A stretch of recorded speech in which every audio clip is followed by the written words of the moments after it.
എന്റെ യോഗ്യത ഉറപ്പിക്കുന്ന വിധത്തിലുള്ള ദൈവസ്നേഹത്താൽ എന്നെ അഭിഷേകം ചെയ്യണമേ, എന്നെ ബലപ്പെടുത്തണമേ.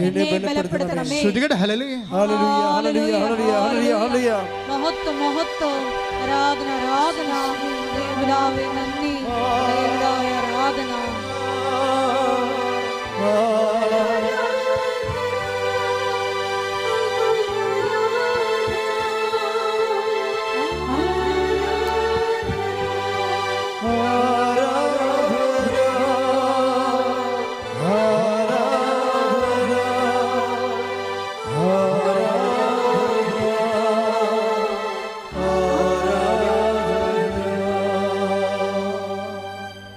എൻ്റെ പ്രിയപ്പെട്ടവരെ, എല്ലാത്തിനും ഒരു മരിങ്ങുണ്ട്. മരിങ്ങെന്ന് പറയുന്നത് ആലപ്പുഴ ഭാഷയാണെന്ന് തോന്നണം. അതായത് എല്ലാ വിഷയങ്ങളും ഒക്കെ നമുക്ക് ചെയ്യുന്നതിന് അനായാസമായിട്ട് ചെയ്യുന്നതിനുള്ള ഒരു പ്രവർത്തന പരിചയ നൈപുണ്യത്തിനാണ് ഈ മരിങ്ങെന്ന് പറയുന്നത്. ആരാധനയ്ക്കും ദൈവത്തിൻ്റെ കൂടെ ജീവിക്കുന്നതിനും ഒക്കെ ഒരു മരിങ്ങുണ്ട്. ചിലർക്കത് വളരെ ഈസിയാണ്. ചിലർക്കെന്ന് പറയണത്, വചനം പറയണത് ബലം പ്രാപിച്ചവർക്കെന്നാണ് പറയണത്. കർത്താവ് ഉപയോഗിച്ചിട്ടുള്ള വചനങ്ങളെ ഞാൻ എപ്പോഴും വളരെ ശ്രദ്ധയോടെ വീക്ഷിച്ചിട്ടുണ്ട്. കർത്താവ് തൻ്റെ ഐഹിക ജീവിതകാലത്ത് എടുത്തു പെരുമാറിയിട്ടുള്ള വചനങ്ങളുണ്ട്. അതിലൊന്നാണ് ബലം. നമുക്ക് ഈശോ എന്ന് പറഞ്ഞ് നമുക്ക് ബലം പ്രാപിക്കാൻ പറ്റും. ബലത്തിൻ്റെ ഉള്ള പ്രത്യേകത ബലം നമുക്ക് പ്രാപിക്കാൻ പറ്റുമെന്നുള്ളതാണ്. അങ്ങനെ കുറേ, അതായത് ഇപ്പോൾ സ്നേഹത്തിൻ്റെ പൂർണ്ണതയിലേക്ക് എത്തിച്ചേരാൻ എന്ന് പറയുമ്പോൾ അതിനുള്ളൊരു പൊട്ടൻസി, കുറേ ആധ്യാത്മിക സാധ്യതകൾ വചനം നമ്മുടെ മുമ്പിൽ തുറന്നിടുന്നുണ്ട്. ആ ദൈവസ്നേഹത്തിൻ്റെ പൂർണ്ണതയിൽ എത്തിച്ചേരാൻ എന്ന് വെച്ച് കഴിഞ്ഞാൽ ഇറ്റ് ഈസ് പോസിബിൾ എന്നതിൻ്റെ അർത്ഥം, അങ്ങനെ സാധിക്കുമെന്നാണ്. പലപ്പോഴും ഈ ആധ്യാത്മികതയ്ക്ക് പറ്റുന്ന ഒരു അബദ്ധം, ഇതൊരു ബാലികേറ മലയായിട്ട് അനാദികാലം മുതൽ ഇത് കൈകാര്യം ചെയ്തവർ എപ്പോഴും ആധ്യാത്മികതയെ ഒരു ബാലികേറ മലയായിട്ട് ഇങ്ങനെ ആർക്കും പ്രാപിക്കാൻ പറ്റാത്ത രീതി സങ്കീർണമാക്കി കളയും. ഈശോൻ്റെ കാലത്തും ഇങ്ങനെ ഫരിസേയർ ഇതിനെ സങ്കീർണമാക്കി. ഇപ്പം ഞാൻ കഴിഞ്ഞ ദിവസങ്ങളിൽ ഇസ്രായേലിൽ ഉണ്ടായിരുന്ന സമയത്ത് ഞാൻ ശ്രദ്ധിച്ച രണ്ട് കാര്യം. ഒന്ന്, അവരുടെ സാബത്ത് ദിവസമാണ്. സാബത്ത് ദിവസം എന്ന് പറയുമ്പോൾ വെള്ളിയാഴ്ച വൈകുന്നേരം ആയപ്പോൾ തന്നെ കടകളെല്ലാം പൂട്ടി.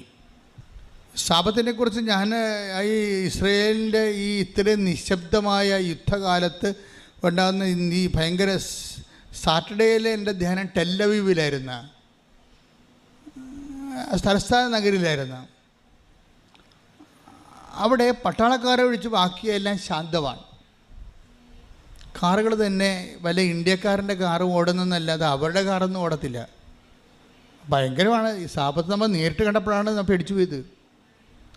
അപ്പോഴും ഞാനൊരു വീഡിയോ ശ്രദ്ധിച്ചപ്പോൾ വെച്ച് കഴിഞ്ഞാൽ അതൊരു മലയാളി ഇട്ടിരിക്കുന്ന ഒരു ബ്ലോഗർ ഇട്ടിരിക്കുന്ന വീഡിയോ ആണ്.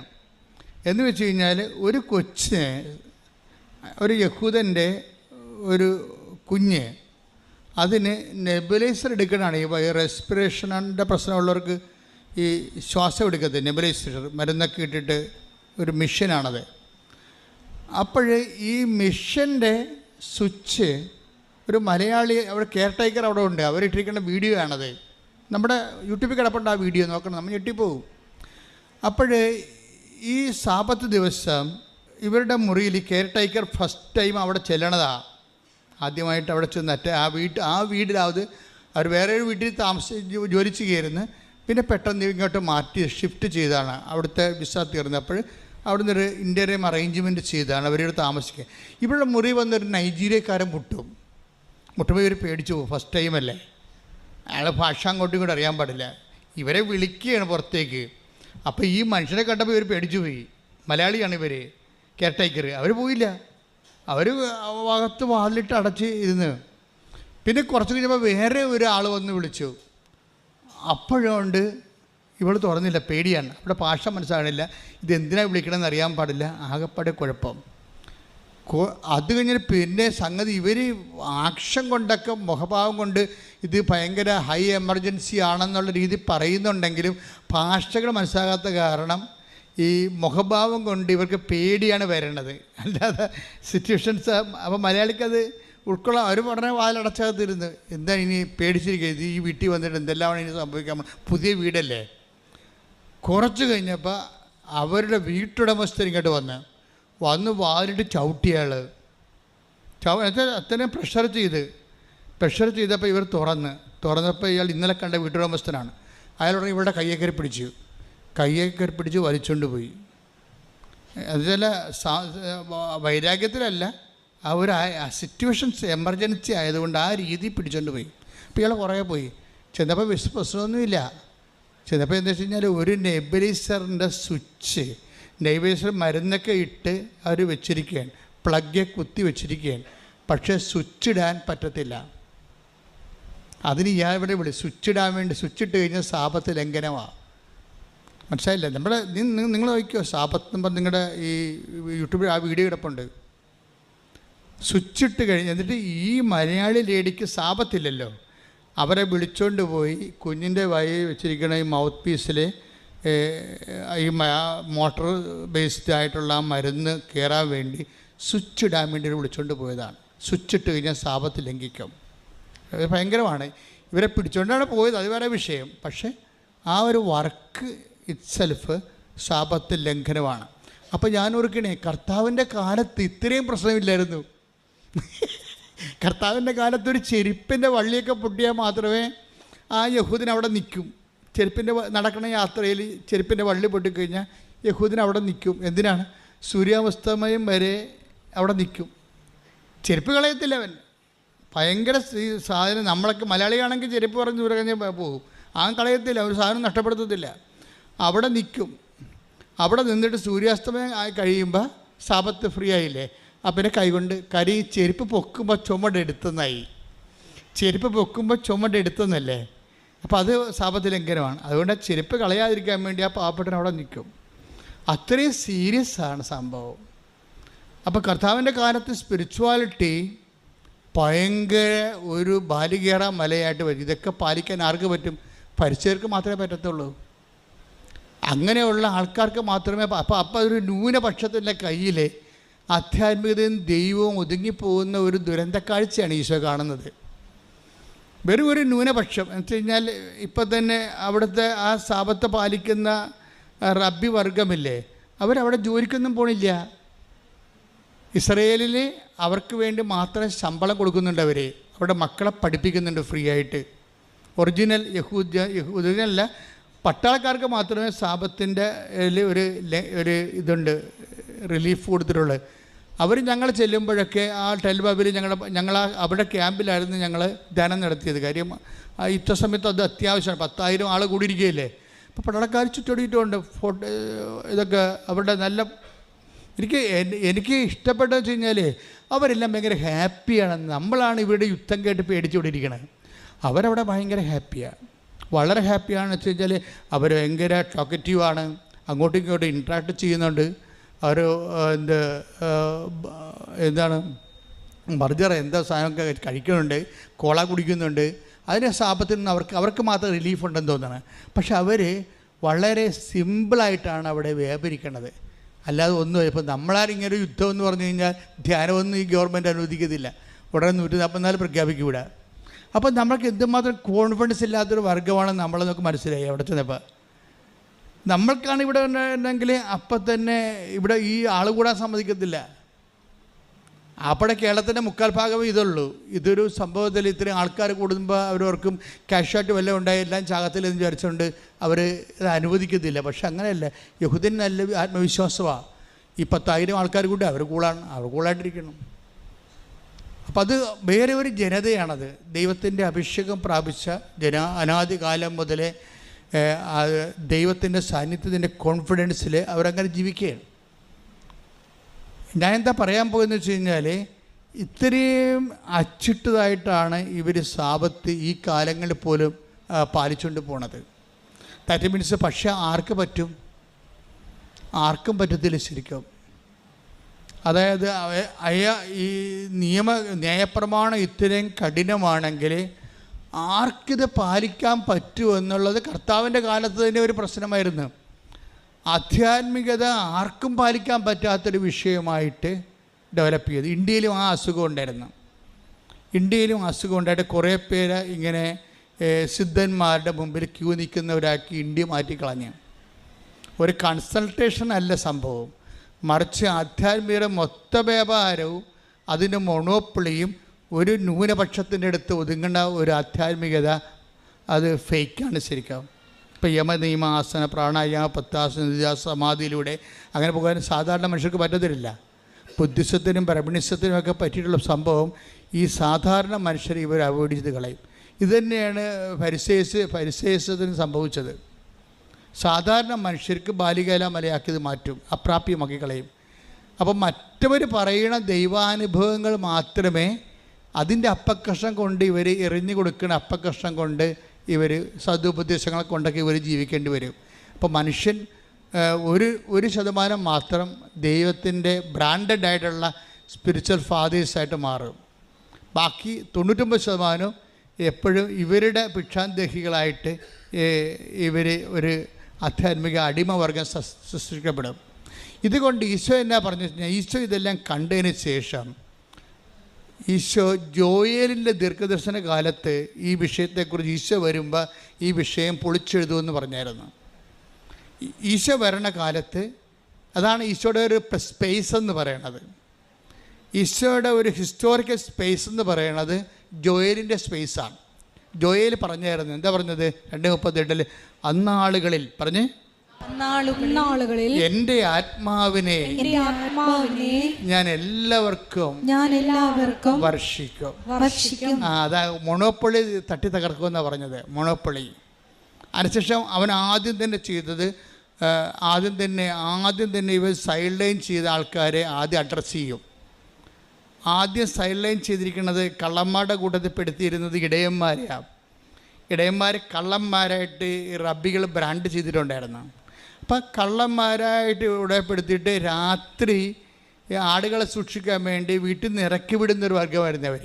നാട്ടിൽ നിർത്തത്തിലവരാ. പൊതുജീവിതത്തിൽ ഇടയന്മാരില്ല. ഇസ്രായേലിൻ്റെ പൊതുജീവിതത്തിൽ ഇടയവർഗമില്ല. അവരെ ആടിൻ്റെ കൂടെ ഇറക്കി വിടും. എന്നിട്ട് അവർ സന്ധ്യയാകുമ്പോൾ വരും. അവർക്ക് പൊതുജീവിതമോ സംസ്കാരമോ സാഹിത്യമോ പഠനങ്ങളോ ഇല്ല. ഇതിൻ്റെ അകത്ത് ആകപ്പാട് സാഹിത്യം എഴുതിയിട്ടുള്ളത് എനിക്ക് തോന്നുന്നത് ഇടയവർഗത്തിൽ നിന്ന് ദാവീദ് മാത്രമാണ്. ദാവീദിൻ്റെ പ്രത്യേക സാഹചര്യത്തിൽ കുറേ ഇടയ സങ്കീർത്തനങ്ങൾ ഉണ്ടായിട്ടുണ്ട്. അത് വീട്ടിൽ നിന്നുണ്ടായിരുന്ന ഒഴിവാക്കലുകളും അവഗണനകളും കൂട്ടത്തിലുണ്ടായിരുന്ന ജെസ്സിയുടെ മക്കളിൽ ഏറ്റവും മോശമായിട്ട് ഇവനെ തിരിഞ്ഞു കളഞ്ഞതും ഒക്കെ, പിന്നെ ദൈവത്തിൽ ഇവനെ അദമ്യമായിട്ട് ആശ്രയിക്കാനുള്ള ഇടവരുന്ന് ആ ആത്മബന്ധത്തിൽ നിന്ന് ഇവൻ സങ്കീർത്തനങ്ങൾ എഴുതിയിട്ടുണ്ടാകും. എല്ലാം ഇടയ സങ്കീർത്തനങ്ങൾ തന്നെ എല്ലാം എഴുതിയിരിക്കണത് തന്നെ. ബഹുമുക്കാലും മനോഹരമായ 23-ാം സങ്കീർത്തനമൊക്കെ ഈ ഇടയാനുഭവത്തിൻ്റെ ഭാഗമാണ്. അപ്പോൾ ഇത് ഇങ്ങനെ അതൊരു ദാവീദ് എൻ്റെ ആധ്യാത്മികത ഒരു വേറിട്ട ആധ്യാത്മികതയാണ്. പക്ഷെ പൊതുവേ നമ്മൾ പറയുമ്പോൾ ഇടയന്മാരെ പ്രാന്തവൽക്കരിക്കപ്പെട്ടിട്ടുള്ള, അതായത് ഇങ്ങനെ സൈഡ് ലൈൻ മാർജിനലൈസ് ചെയ്തിരിക്കുന്ന ഒരു വർഗ്ഗമാണ്. അവർക്ക് ആത്മാവ് ഉണ്ടെന്ന് വരെ റാബികൾ അംഗീകരിക്കാൻ വലിയ ബുദ്ധിമുട്ടാണ് റാബികൾക്ക്. ഇവിടെ അങ്ങനെയായിരുന്നില്ല. ബ്രാഹ്മൺസിന് അടിമകൾക്ക് ആത്മാവില്ല എന്നുള്ളത് ഫെഡറലിസത്തിൻ്റെ കാലത്തും നിലനിന്നിരുന്നൊരു കോൺസെപ്റ്റാണ്. ആത്മാവ് ഉണ്ടാകണമെങ്കിൽ കുറച്ച് കളറുണ്ടാകണം, കുറച്ച് ആരോഗ്യം ഉണ്ടാകണം, കുറച്ച് വിദ്യാഭ്യാസം ഉണ്ടാകണം. എന്തൊരു കഷ്ടമാണ് മനുഷ്യൻ. ഇപ്പോൾ മനുഷ്യൻ ഏത് രീതിയിലാണ് ഇങ്ങനെ പാർശ്വവൽക്കരിക്കുന്നത്? സാംസ്കാരിക പാർശ്വവൽക്കരണം ശക്തമായ രീതിയിലുള്ള ഉച്ചനീചത്വം സൃഷ്ടിച്ചിട്ടുണ്ട്. ഈ മതിലിനെയാണ് ഈശോ സ്വന്തം ശരീരം കൊണ്ട് ഇടിച്ചു പൊളിച്ചെന്ന് പൗലോസ് പറയുന്നത്.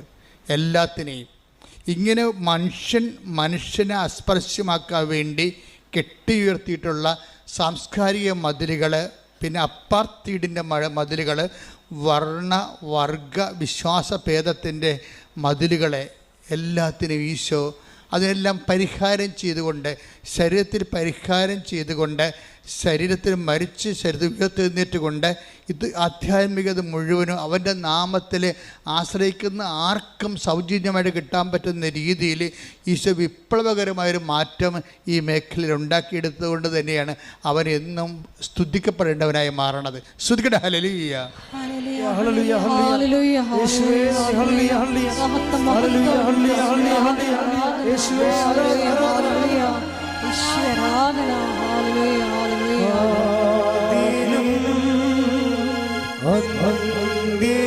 മതിലുകൾ സ്വന്തം ശരീരത്തിൽ സ്തുതികൾ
എഫെസ്യസ് 2:14-15. കാരണം അവൻ നമ്മുടെ സമാധാനമാണ്. അവൻ നമ്മുടെ സമാധാനമാണ്. ഇരുകൂട്ടരെയും അവൻ ഒന്നിപ്പിക്കുകയും ശത്രുതയുടെ മതിലുകൾ തകർക്കുകയും ചെയ്തു. കൽപ്പനകളുടെയും ചട്ടങ്ങളുടെയും ആധിപത്യം അവൻ തന്റെ ശരീരത്തിലൂടെ ഇല്ലാതാക്കി. അപ്പോൾ പാപത്തിന് അവൻ ശരീരത്തെ ശിക്ഷ വിധിച്ചുകൊണ്ട് എല്ലാ തരത്തിലുള്ള പാപങ്ങളെയും ഇതിന് പരിഹാരമാകാൻ അവൻ്റെ നാമം ദൈവം ഉയർത്തിയത് മൂലം അവൻ്റെ നാമത്തിൽ ആശ്രയിക്കുന്ന ആർക്കും, യഹൂദനായാലും ശരി, അയഹൂദനായാലും ശരി, ക്രിസ്ത്യാനി ആയാലും ശരി, അക്രൈസ്തവനായാലും ശരി, അത് എല്ലാവർക്കുമായിട്ട് ആധ്യാത്മികത തുറന്നു കൊടുത്തു എന്നുള്ളതാണ് കർത്താവിൻ്റെ നാമത്തിൻ്റെ ശക്തി. അതായത് ഈശോയുടെ അതായത് ആധ്യാത്മികതയുടെ മുഴുവൻ സാധ്യതകൾ ഒരു സിംഗിൾ നെയിമിൻ്റെ കീഴിൽ കൊണ്ടുവന്നിട്ട് ഈ നാമത്തെ വിശ്വസിക്കുന്ന ആർക്കും അതിൽ നിന്ന് ഏണിങ്സ് ഉണ്ടാക്കാൻ പറ്റുന്ന രീതിയിൽ ആധ്യാത്മികത എല്ലാവർക്കുമായിട്ട് തുറന്നു കൊടുത്തു. ആർക്കതിൻ്റെ ഇൻവെസ്റ്റ് ചെയ്യാൻ പറ്റുന്നു, ആർക്കതിൽ സ്നേഹിക്കാൻ പറ്റുന്നു, ആർക്കാ നാമത്തെ വിശ്വസിക്കാൻ പറ്റുന്നു, ആർക്കാ നാമത്തെ പ്രത്യാശിക്കാൻ പറ്റുന്നു, അവർക്കൊക്കെ തനത് സമ്പാദ്യം ഉണ്ടാക്കാനും കൃപ വളർത്താനും കഴിയുന്ന രീതിയിലാണ് ഈശോ പുതിയ നിയമം ഡിസൈൻ ചെയ്തിരിക്കുന്നത്. കൈയടിച്ച് ശ്രദ്ധിക്കട്ടെ. ഹല്ലേലൂയ. ഹല്ലേലൂയ. ഹല്ലേലൂയ. ഹല്ലേലൂയ. മഹത്വം മഹത്വം. ആരാധന ആരാധന. ഹല്ലേലൂയ. യേശുവേ നന്ദി. യേശുവേ ആരാധന. ഹല്ലേലൂയ. അതുകൊണ്ടാണ് യോഹന്നാൻ പറയണത് അവൻ്റെ നാമത്തിൽ പറഞ്ഞേ, അവന്റെ നാമത്തിൽ വിശ്വസിക്കുന്നവർക്കെല്ലാം. അതാണ് പക്ഷേ ഇത് കണ്ടേ, ഇത് സർവ്വജനീനമായിപ്പോയി. എന്താ പറഞ്ഞേ? യോഹന്നാൻ 1:12 വായിച്ചേ. തന്നെ സ്വീകരിച്ചവർക്കെല്ലാം തന്റെ നാമത്തിൽ വിശ്വസിക്കുന്നവർക്കെല്ലാം ദൈവമക്കളാകാൻ അവൻ കഴിവ് നൽകി. ഭയങ്കര, അതായത് ഉടമ്പടിയുടെ ഏറ്റവും ടോപ്പ് വചനങ്ങൾ ഒത്തിരി, ഉടമ്പടിയുടെ കീനോട്ട്സുകൾ ഒത്തിരി ഉണ്ട്. കീനോട്ട്സ് അല്ല, കീ വേഡുകൾ. ഉടമ്പടിയിലെ കീ വേഡുകൾ ഞാൻ ബുദ്ധിപരമായിട്ട് കണ്ടുപിടിച്ചതല്ല. ഉടമ്പടി തന്നതിന് ശേഷം നമ്മൾ ഒരുമിച്ച് ദൈവജനവും അഭിഷിക്തനും കൂടി ഒരുമിച്ച് കർത്താവിൻ്റെ അടുത്ത് കൂടുന്ന ഇതുപോലെ കൂട്ടായ്മയിലാണ് ഈ ഉടമ്പടിയുടെ മുഴുവൻ ലിറ്ററേച്ചർ, വിസ്ഡം വെളിപ്പെടുത്തിയിരിക്കുന്നത്. അല്ല, ഞാൻ ഒറ്റയ്ക്കിരുന്ന് ധ്യാനിക്കുമ്പോൾ മാത്രം കിട്ടിയിട്ടുള്ളതല്ല. ഒറ്റയ്ക്കിരുന്ന് ധ്യാനിക്കുമ്പോൾ ഒത്തിരി കിട്ടിയിട്ടുണ്ട്. പക്ഷേ വളരെ ആപ്ലിക്കബിൾ ആയിട്ടുള്ള ജീവിതവുമായിട്ട് ബന്ധമായിട്ടുള്ള ഭയങ്കരമായിട്ടുള്ള കീകൾ, താക്കോലുകൾ കിട്ടിയിരിക്കണ എല്ലാം നമ്മൾ ഒരുമിച്ച് കർത്താവിൻ്റെ അധ്യക്ഷതയിൽ കൂടുന്ന ഈ സ്വർഗീയ കൂട്ടായ്മയിലാണ്. അത് ഓർത്തിട്ട് ശ്രദ്ധിക്കട്ടെ. ഹല്ലേലൂയ, ഹല്ലേലൂയ, ഹല്ലേലൂയ, ഹല്ലേലൂയ. യേശുവേ, നീ ഞങ്ങളെ പഠിപ്പിക്കുന്നതിന് നന്ദി പറയുന്നു. വചനത്താൽ പ്രബുദ്ധരാക്കുന്നതിന് നന്ദി പറയുന്നു. ആത്മാവിൽ വഴി നടത്തുന്നതിന് നന്ദി പറയുന്നു. Hallelujah, hallelujah. മഹത്വം, മഹത്വം. ദൈവനാമേ നന്ദി, ദൈവനാമേ ആരാധന. ഹല്ലേലൂയ.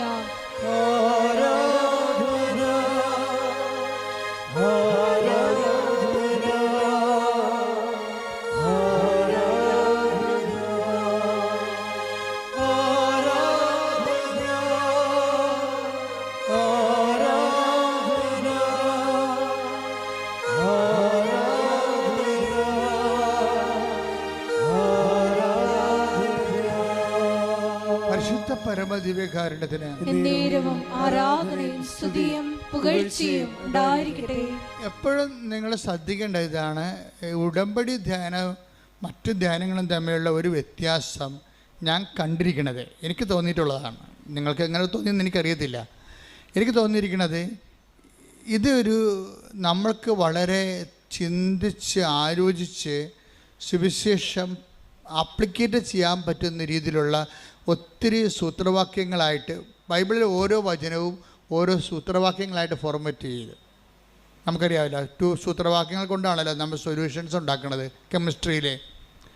അതുപോലെ ബൈബിളിലെ ഓരോ വചനങ്ങളും വചനം എന്നതിനേക്കാൾ ഒരു വചനം ഒരു ഫോർമുല ആയിട്ട് മാറും, അല്ലെങ്കിൽ ഒരു ഇക്വേഷനായിട്ട് മാറും, സമവാക്യമായിട്ട് മാറും. ദൈവവാക്യങ്ങളിൽ തന്നെ സൂത്രവാക്യങ്ങളുണ്ട്, സമവാക്യങ്ങളുണ്ട്. എന്ന് വെച്ച് കഴിഞ്ഞാൽ ഇപ്പോൾ ഉദാഹരണം, ഇപ്പം നിങ്ങൾ പറഞ്ഞിരിക്കുന്ന വാക്ക് എന്താണ്? യോഹന്നാൻ 1:12 എന്താ പറയണത്? ഒന്ന് വായിച്ചേ. യോഹന്നാൻ 1:12. തന്നെ സ്വീകരിച്ചവർക്കെല്ലാം, ഒന്ന് പറഞ്ഞേ. തന്നെ സ്വീകരിച്ചവർക്കെല്ലാം, തന്റെ നാമത്തിൽ വിശ്വസിക്കുന്നവർക്കെല്ലാം ദൈവമക്കളാകാൻ അവൻ കഴിവ് നൽകി. അപ്പം യേശുവിൻ്റെ നാമത്തിൽ വിശ്വസിക്കുന്നവർക്ക് എല്ലാമാണ്. ചിലപ്പോൾ ഞാൻ ചിലപ്പോൾ 1960 ജനിച്ച ആളാണ്. എനിക്ക് യേശുവാണ് ദൈവമെന്ന് മനസ്സിലായത് 63 64 അപ്പോൾ ദാറ്റ് മീൻസ് അത്രയും കാലത്തെ ഒരു 60 കൊല്ലത്തെ എക്സ്പീരിയൻസാണ് ജീസസുമായിട്ടുള്ളത്. നിങ്ങൾക്ക് ചിലപ്പോൾ 6 ദിവസത്തെ എക്സ്പീരിയൻസേ ഉണ്ടാകത്തുള്ളൂ. 6 ദിവസം മുമ്പായിരിക്കും നിങ്ങളിൽ ചിലർ ഒരു ഉടമ്പടി ധ്യാനം ഇതൊക്കെ ജീസസിൻ്റെ ഒരു സാക്ഷ്യം കേട്ടത് 6 ദിവസമായിട്ടുള്ള. ഈ 6 ദിവസം ആയിട്ടുള്ള ആളും 60 ദിവസമായിട്ടുള്ള ആളും ചില സമയത്ത് ഒരേ പ്ലാറ്റ്ഫോമിൽ വരുമ്പോഴേ രണ്ടുപേർക്കും ഒരേ അനുഭവം കിട്ടിയെന്ന് വരാം. അതാണ് ജീസസിൻ്റെ ഒരു പ്രത്യേകത. 6 ദിവസമായിട്ടുള്ളെങ്കിലും അതായത് ഇത് ആർക്കും ഇതിൻ്റെ അകത്തുനിന്ന് ആർജിക്കാം, ഷെയർ ചെയ്യാം. നമ്മളെ അവൻ്റെ നാമത്തിൽ വിശ്വസിക്കണം, അത്രയേ ഉള്ളൂ വിഷയം. ഈ വിശ്വസിക്കുമ്പോഴുണ്ടാകുന്ന പ്രശ്നം എന്ന് വെച്ച് കഴിഞ്ഞാൽ, ഇപ്പം ഞാൻ കഴിഞ്ഞ ദിവസങ്ങളിൽ പറയുമായിരുന്നു, ഇപ്പം ഞാനൊക്കെ ഒന്ന് ഭിത്തിയായിട്ട് ഇടിച്ചു കഴിഞ്ഞാൽ എത്ര കിലോ വെയിറ്റ് ഭിത്തിയായിട്ട് കൊള്ളും? ഫിസിക്കലായിട്ട് പറഞ്ഞാൽ വല്ല 10-20 കിലോ വെയിറ്റ് കൊള്ളും ഭിത്തിയായിട്ട്. ഒരു ബോക്സറാണെങ്കിൽ ഇടിക്കുന്ന, ഒരു ട്രെയിൻഡ് ബോക്സർ അല്ലെങ്കിൽ ഒരു കുംഫു അല്ലെങ്കിൽ കരാട്ടക്കാരൻ, അവരാണെങ്കിൽ ഒരു ചിക്കിടാച്ചി അടിച്ച് ഒരു വെട്ട് കൊടുത്തു കഴിഞ്ഞാൽ 300 കിലോനാണ് കൊള്ളണത്. വ്യത്യാസം കണ്ടില്ലേ? ഇപ്പം ഞാൻ ഭിത്തിയായിട്ട് ഇടിച്ചു കഴിഞ്ഞാൽ 30 കിലോനാണ്ട വെയിറ്റാണ് അവിടെ വീഴണത്. പക്ഷേ ഒരു ട്രെയിൻഡ് ബ്ലാക്ക് ബെൽറ്റുകാരൻ അടിച്ചു കഴിഞ്ഞാൽ 300 കിലോ കൊള്ളും. എന്താ കാര്യം? ഈ വ്യത്യാസം വചനത്തിൽ വരുന്നുണ്ട്. ഇപ്പം യേശു കർത്താവാണെന്ന് ഞാൻ പറയണം, നിങ്ങൾ പറയണത് വ്യത്യാസമുണ്ട് അവിടെ. ഈ വ്യത്യാസമാണ് നിങ്ങൾ ഉടമ്പടി അഡ്രസ്സ് ചെയ്യേണ്ടത്. കാര്യം 300 കിലോനോ 600 കിലോനോ ഒക്കെ നമ്മളെ ട്രെയിനിങ് അനുസരിച്ചാണ് ഇതിൻ്റെ ഒരു പ്രഖരശേഷി എന്ന് പറയുന്നത്. ഇപ്പോൾ യേശു കർത്താവാണെന്ന് നിങ്ങൾ പറയുന്നു, ചിലപ്പോൾ 5 കിലോനെ ചിലപ്പോൾ അതിന് പ്രഖരശേഷി ഉണ്ടാകത്തുള്ളൂ. ഞാനിപ്പോൾ ഒരു മുഴ കണ്ടു കഴിഞ്ഞാൽ ഞാനെക്കുറിച്ച് ജീസസ് ഈസ് ദ ലോർഡ് അത്രേ പറയത്തുള്ളൂ. ആ മുഴ ചിലപ്പോൾ കാണാൻ സാക്ഷ്യം കേട്ടാൽ മനസ്സിലാകത്തില്ലേ? ഞാൻ ഈ എന്ത് സമയം കിട്ടണം എനിക്കിവിടെ? ഒരു സെക്കൻഡൊക്കെ കിട്ടണ്ട, 5 സെക്കൻഡൊക്കെയാണ് കിട്ടണത്. ആ സമയത്ത് എന്തുകൊണ്ടാണ് ഈ സാധനം കർത്താവ് ആ സാക്ഷ്യത്തിൽ നിന്നാണ് ഞാൻ നോക്കണത്, അല്ല എനിക്കറിയത്തില്ല. എനിക്ക് ചിലപ്പോഴേ പറയാൻ പറ്റത്തുള്ളൂ ആയിസോക്കെ നീ സാക്ഷ്യം പറഞ്ഞോളാൻ പറയും. ഒരു 100 പേര് വരുമ്പോൾ അതിൽ ഒരാളോട് ഞാൻ പറയും ആയിസോക്കെ നീ സാക്ഷ്യം പറഞ്ഞോളാൻ പറയും. എന്ന് വെച്ച് കഴിഞ്ഞാൽ അപ്പം തന്നെ എനിക്ക് ഒരു കർത്താവ് എനിക്കൊരു ഇൻഡ്യൂഷൻ തരും ഇറ്റ് ഇസ് ഓക്കെ ആണെന്ന്. ഡോക്ടർ എന്ത് പറഞ്ഞാലും ശരി, അവളെ കർത്താവ് സുഖപ്പെടുത്തിയെന്ന് കർത്താവ് എനിക്ക് നോട്ട് തന്നു കഴിഞ്ഞാൽ അപ്പം തന്നെ ഞാൻ ഓൺ ദി സ്പോട്ടിൽ ഞാൻ പറയും സാക്ഷ്യം പറഞ്ഞോളാൻ പറയും. പക്ഷെ മറ്റുള്ളവർ പലരും വീട്ടിൽ പോയതിന് ശേഷം ടെസ്റ്റൊക്കെ ചെയ്ത് വന്നിട്ടാണ് പറയണത് സാക്ഷ്യം പറയണത്. എന്താ സംഭവം? നിങ്ങൾ പറയണതല്ലേ ഞാനും പറഞ്ഞിരിക്കണത്. എന്താ പറയണത്? Jesus is the Lord. അത്രയേ ഉള്ളൂ കാര്യം. നമ്മൾ പറയണത് സെയിമാണ്, പക്ഷേ ഇഫക്റ്റ് വ്യത്യാസമുണ്ട്. ഇത് നിങ്ങളിത് ഉടമ്പടിയിലിരിക്കുന്നവരിത് മനസ്സിലാക്കണം. ഓരോ ദിവസം ചെല്ലും തോറും ഈ കഴിവ് വർദ്ധിപ്പിക്കണം. ഇപ്പം മനസ്സിലായില്ലേ? എന്താ പറഞ്ഞത്? 1:12 എന്താ പറഞ്ഞിരിക്കേണ്ടത്? അത് ഒരു സൂത്രവാക്യമാണ്. എന്താണ്? അവൻ്റെ നാമത്തിൽ പറഞ്ഞേ, അവന്റെ നാമത്തിൽ വിശ്വസിക്കുന്നവർക്കെല്ലാം ദൈവമക്കളാകാനുള്ള കഴിവ് നൽകി. എബിലിറ്റി, കഴിവ് നൽകി, കപ്പാസിറ്റി നൽകിയെന്നാണ്. കപ്പാസിറ്റിക്ക് ഒരു കുഴപ്പമുണ്ട്. എന്താ കാര്യം? ഈ 20 കിലോന് ഒരു കപ്പാസിറ്റിയാണ്, 200 കിലോന് ഒരു കപ്പാസിറ്റിയാണ്. ഉടമ്പടിയുടെ ഗുണമെന്ന് പറയണത് നിങ്ങളുടെ ദൈവമക്കളാകാനുള്ള കഴിവെന്ന് പറയുമ്പോൾ എന്താണ് ആ കഴിവ്? എന്താണ് ആ കഴിവ്? നമുക്കറിയാമല്ലോ, മുള്ളിനെ മുള്ളുകൊണ്ടെടുക്കണം. ഇപ്പം നമ്മുടെ കൃപാസന വ്യാഖ്യാനങ്ങളുടെ രീതി എന്താ? അതൊരു ശാസ്ത്രീയമായ അക്കാഡമിക് വ്യാഖ്യാനമല്ല. അത് പരിശുദ്ധാത്മാവ് ഇതേ ജനറയിലുള്ള ഇതേ ഫാമിലിയിലുള്ള വചനങ്ങൾ പരിശുദ്ധാത്മാവ് തന്നെ നേരത്തെ പറഞ്ഞിട്ടുണ്ടാകും. അതിന് ശേഷവും പറഞ്ഞിട്ടുണ്ടാകും, ചിലപ്പോൾ അതിന് മുമ്പും പറഞ്ഞിട്ടുണ്ടാകും. അപ്പോൾ പരിശുദ്ധാത്മാവ് പറഞ്ഞിരിക്കുമ്പോൾ ഒരു സിംഗിൾ പേഴ്സണാണല്ല ഇത് പറയണത്. 2000 കൊല്ലം മുമ്പ് പറഞ്ഞാലും 1000 കൊല്ലം മുമ്പ് പറഞ്ഞാലും 500 കൊല്ലം മുമ്പ് പറഞ്ഞാലും അതിന് ശേഷം പറഞ്ഞാലും പറയുന്നത് പരിശുദ്ധാത്മാവല്ലേ, ദൈവവചനം. അപ്പോൾ ദൈവവചനം സെയിം ടോപ്പിക്ക് വീണ്ടും കൈകാര്യം ചെയ്യുമ്പോൾ സ്വാഭാവികമായിട്ട് ഒരാൾ തന്നെയാണ് പറയണമെന്നുണ്ടെങ്കിൽ വലിയ അർത്ഥത്തിന് വ്യത്യാസം വരാൻ സാധ്യതയില്ല. ഇപ്പോൾ ഉദാഹരണത്തിന് ഞാൻ പറയാം. എന്താ കാര്യം? ഇപ്പോൾ അവൻ്റെ ഒന്ന് പറഞ്ഞാൽ അവൻ്റെ നാമത്തിൽ വിശ്വസിക്കുന്നവർക്കെല്ലാം ദൈവമക്കളാകാനുള്ള കഴിവ് നൽകി. അപ്പൊ ഈ മക്കളെന്ന് പറഞ്ഞിട്ടില്ലേ അവിടെ? അപ്പൊ ദൈവമക്കളുടെ കഴിവെന്താ? ശരിക്കും പറഞ്ഞ മക്കളാണെങ്കിൽ അവകാശികളാണ്. ക്ലിയർ അല്ലേ സംഭവം? Take the bed of God. ശ്രദ്ധിക്കട്ടെ. ഹല്ലേലൂയ, ഹല്ലേലൂയ, ഹല്ലേലൂയ, ഹല്ലേലൂയ. യേശുവേ നന്ദി. ഹല്ലേലൂയ, ഹല്ലേലൂയ, ഹല്ലേലൂയ. ഹല്ലേലൂയ, ഹല്ലേലൂയ, ഹല്ലേലൂയ. യേശുവേ ആരാധന, ആരാധന, ആരാധന. യേശുവേ നന്ദി, മഹത്വം, മഹത്വം. ഹല്ലേലൂയ.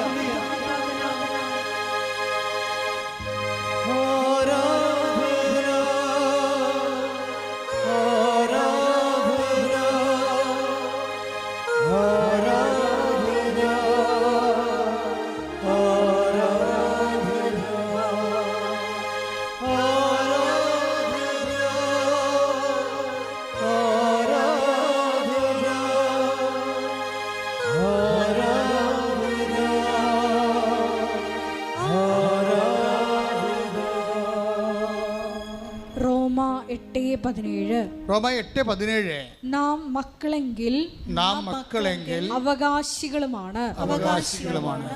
ദൈവത്തിന്റെ അവകാശികളും ക്രിസ്തുവിന്റെ കൂട്ടവകാശികളും. ഇപ്പൊ അവകാശം പ്രാപിക്കുന്നതിന് വേണ്ടി എന്താ ചെയ്തിരിക്കണത്? നമ്മൾ ഇൻവെസ്റ്റ് ചെയ്യണത് എന്താണ്? അവൻ്റെ നാമത്തിലുള്ള വിശ്വാസമാണ്. നമുക്കറിയാമല്ലോ, ഈ ഉടമ്പടി വരുമ്പോൾ എല്ലാം വാഗ്ദാനങ്ങളാണ്. വാഗ്ദാനങ്ങളെല്ലാം അവകാശങ്ങളാണ്. ശരിക്കും എല്ലാ വാഗ്ദാനങ്ങളും ദൈവം നമുക്ക് അവകാശമല്ലെങ്കിൽ ദൈവം വാഗ്ദാനമാക്കത്തില്ലത്. ഈ അവകാശം നമ്മൾ പ്രാപിക്കണത് അവകാശത്തിൻ്റെ സമാന്തര വചനമോ അല്ല തത്സമ വചനമെന്ന് പറയണത് വാഗ്ദാനമാണ്. എബ്രഹാം പ്രാപിച്ചത് അവകാശമാണെങ്കിൽ അത് വാഗ്ദാനം കൂടിയാണ് ശരിക്കും പറഞ്ഞാൽ.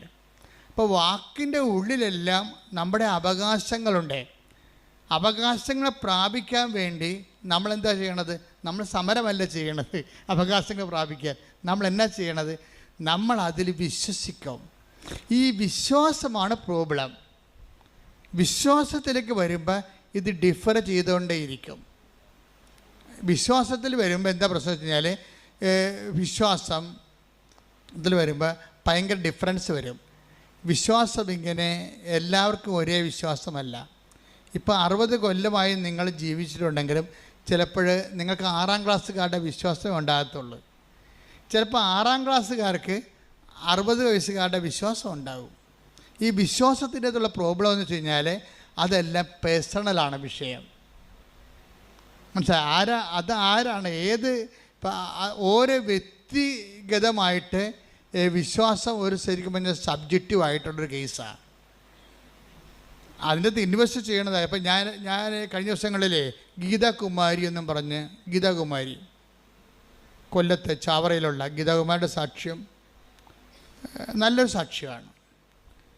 ഗീതാകുമാരിയുടെ പ്രശ്നം എന്ന് വെച്ച് കഴിഞ്ഞാൽ ഗീതാകുമാരി ഒരു ഗതിയും പരഗതിയും ഇല്ലാതൊരു കാലത്താണ് കർത്താവിനെ കണ്ടുമുട്ടുന്നത്. എന്ന് വെച്ച് കഴിഞ്ഞാൽ അവൾക്ക് കടങ്ങളെന്ന് വെച്ച് കഴിഞ്ഞാൽ ആദ്യം UK പോകാൻ നോക്കി. UK കഴിഞ്ഞപ്പോൾ പിന്നീട് സൗത്ത് കൊറിയയിൽ പോകാൻ വേണ്ടി ആ കാശ് കൊണ്ട് ഏജൻറ്റ് പോയി. UK പോകാനുള്ള കാശ് കൊടുത്തിട്ട് പിന്നെ അവിടെ ഒരു അറിവില്ലാതെയായി. അങ്ങനെ ഉണ്ടായിരുന്ന കാശെല്ലാം ഇങ്ങനെ മറ്റു കണ്ടവൻ്റെ കയ്യിൽ അന്യാധീനപ്പെട്ടു പോയി.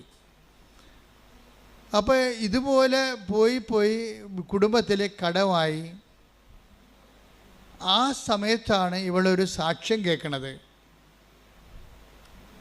അപ്പോൾ സാക്ഷ്യം കേൾക്കണ സമയമായപ്പോൾ തന്നെ ആൾ ഒരു ബിഗ് സീറോ ആയിപ്പോയി. ഗതിയില്ലാത്ത അവസ്ഥയായി. കാശെല്ലാം പോയി. ഈ ലോൺ എടുത്തും കടം മേടിച്ചുമൊക്കെ ചെയ്തിരിക്കണ കാരണം ഇവർക്ക് വരുമാനമില്ല. ഭർത്താവിൻ്റെ ജോലി പോയി, ഭാര്യയുടെ ജോലി പോയി, കുടുംബം കടത്തിലായി. അപ്പം അങ്ങനെ വന്നപ്പോൾ സാക്ഷ്യം കേട്ട് വന്നപ്പോഴും അവർക്ക് മനസ്സിലായി ഉടമ്പടി എടുത്താൽ മാതാവ് ഏത് കണ്ടീഷനിലും അവരെ സഹായിക്കുമെന്ന് മനസ്സിലായി. പക്ഷേ ഇങ്ങനെ മനസ്സിലായി കഴിയുമ്പോൾ ഇതിപ്പോൾ എല്ലാവർക്കും മനസ്സിലാകണതാണ്. 10 പേര് കൃപാസനം പത്രം വായിച്ചാൽ അതിൽ 6 പേർക്കും അത് മനസ്സിലാകും. മാതാവിൻ്റെ അടുത്ത് വന്നാൽ കുടുംബം രക്ഷപ്പെടും. കാര്യം എന്താണ്? ആയിരക്കണക്കിന് ആൾക്കാരുടെ സാക്ഷ്യം യൂട്യൂബിൽ ചെല്ലുമ്പോൾ കാണാൻ പറ്റും. അതെല്ലാം നമ്മളുടെ ജീവിത പ്രശ്നങ്ങൾ തന്നെയാണ് ഇവിടെ കൈകാര്യം ചെയ്യേണ്ടത്. അതുകൊണ്ട് ആൾക്കാർക്കെല്ലാം വിശ്വാസമാണ്.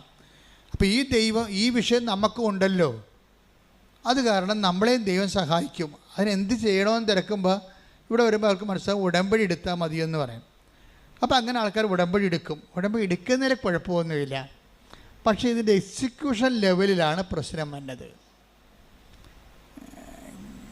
എന്താ ഇത് ഉടമ്പടി നമ്മൾ പ്രാവർത്തികമാക്കത്തില്ലേ, അത് ഓരോരുത്തരുടെയും വിശ്വാസം പോലെ ഇരിക്കും. ഇപ്പം ഗീതാകുമാരിക്കെന്ന് വെച്ച് കഴിഞ്ഞാൽ ഒരു അഭിഷേക വിശ്വാസവും നമ്മൾ പറയും. എന്ന് വെച്ച് കഴിഞ്ഞാൽ നമുക്കൊരു ഡൗട്ട് അടിക്കത്തില്ല, സംശയം തോന്നത്തില്ല. എല്ലാ വിഷയങ്ങളും ഇപ്പോൾ ചെറിയ വിശ്വാസം വലിയ വിശ്വാസം കണ്ടിട്ട് അനോയിൻറ്റഡ് ഫെയ്ത്ത് എന്ന് പറഞ്ഞൊരു റിലവുണ്ട്. അവിടെ വന്നു കഴിഞ്ഞാൽ പിന്നെ നമുക്ക് ഡൗട്ട് തോന്നത്തില്ല. ഇപ്പം ചില ആൾക്കാരോട് പറയത്തില്ലേ, നീ വിഷമിക്കണ്ടടി, അടുത്ത പ്രാവശ്യം വരുമ്പോൾ നീ ഭർത്താവിനെ കൂട്ടിക്കൊണ്ട് വരും. അപ്പോൾ എനിക്ക് ഓയ്യോ ഞാൻ ചിലപ്പോൾ തോന്നിയതായിരിക്കുമോ, അങ്ങനെ വരുമോ, വന്നില്ല പിന്നെ അവളുടെ വിശ്വാസം പോകത്തില്ലേ, അങ്ങനെ എനിക്ക് ഡൗട്ട് അടിക്കത്തില്ല. അത് ചില ആ ഒരു ഡേഞ്ചർ സോണുണ്ട് ഇത് രൂപപ്പെട്ട് വരണ അവിടെ. അത് ആ കാലഘട്ടത്തിലൂടെ ഒരുവിധമൊക്കെ ഞാൻ കടന്നു പോയിട്ടുണ്ട്. അപ്പം അങ്ങനെ കുറച്ച് കഴിയുമ്പോൾ നിങ്ങളുടെ വിശ്വാസം എപ്പോഴും അനോയിൻറ്റഡ് ഫെയ്ത്ത് ആകാൻ നോക്കണം. അനോയിൻറ്റഡ് ഫെയ്ത്തിൻ്റെ ഫുൾ എമൗണ്ട് മുടക്കുന്നത് ദൈവമാണ് ശരിക്കും. അങ്ങനൊരു വിശ്വാസം കിട്ടിക്കഴിഞ്ഞാൽ പിന്നെ നമ്മൾ ആരെങ്കിലുമൊക്കെ തോന്നിയ മാസം ഇപ്പം നിങ്ങൾക്ക് എന്താ പറ്റണമെന്ന് വെച്ച് കഴിഞ്ഞാൽ ഇപ്പം ഗീതാകുമാരിയോട് പറയും, ഇടി എല്ലാ ദിവസവും അവൾ വരും ഇവിടെ, എല്ലാ ആഴ്ചയിലും വരും ഇവിടെ. നമ്മൾ കണ്ടിട്ടില്ല. ഞാനിവരെ കാണുന്നത് കൽക്കട്ടയെ വെച്ചാണ് കാണുന്നത്.